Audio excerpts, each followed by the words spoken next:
ছোটবেলা থেকেই বর্ণ পরিচয় আর সহজ পাঠ এই দুটো বই পড়েই আমরা বড় হয়েছি। আর আমাদের ছেলেরাও এখনও সেই বই পড়ছে। ছোট ছেলের বই পড়তে পড়তে মাঝে মধ্যেই পুরনো দিনের কথাগুলো মনে পড়ে যায়। আর তার সাথে সেই কবিতাগুলো পড়ি। ছবিগুলো একটু অন্যরকম, কিন্তু আমাদের বেলায় ছবিগুলো একদম সাদা কালো বইয়ের মধ্যে ঠাসা ছিল। তো তারই মধ্যে আমি একটা কবিতা ছেলেকে পড়াতে পড়াতে মনে হলো ভিডিওটা করেই নিই।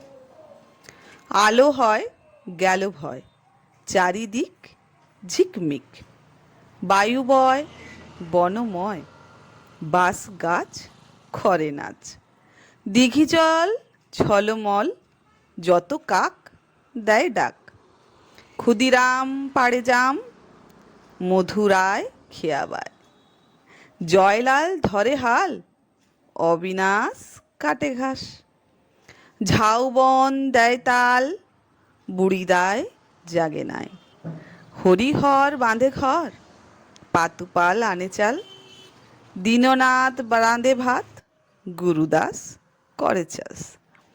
অনেক দিন পর কবিতাটা পড়তে পড়তে সেই ছোটবেলার কথা মনে পড়ে গেল।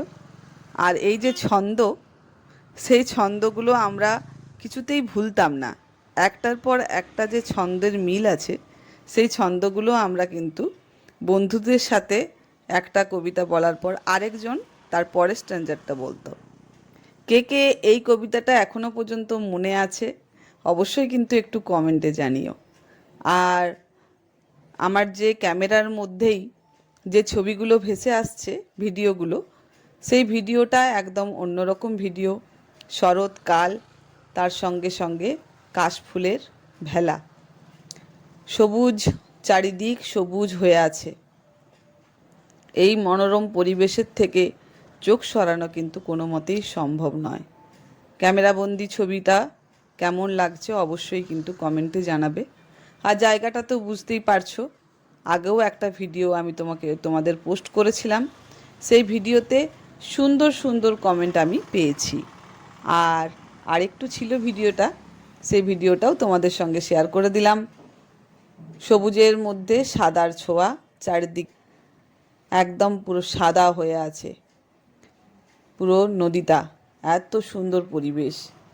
আর এই যে ঝাউ গাছগুলো কি সুন্দরভাবে কাটিং করে সাজানো হয়েছে চারিদিকে। পুজো চলে এসেছে, সবাইকার বাড়িতে যেমন সাজো সাজো রব, তার সঙ্গে প্রকৃতিও কিন্তু এখন সেজে উঠেছে।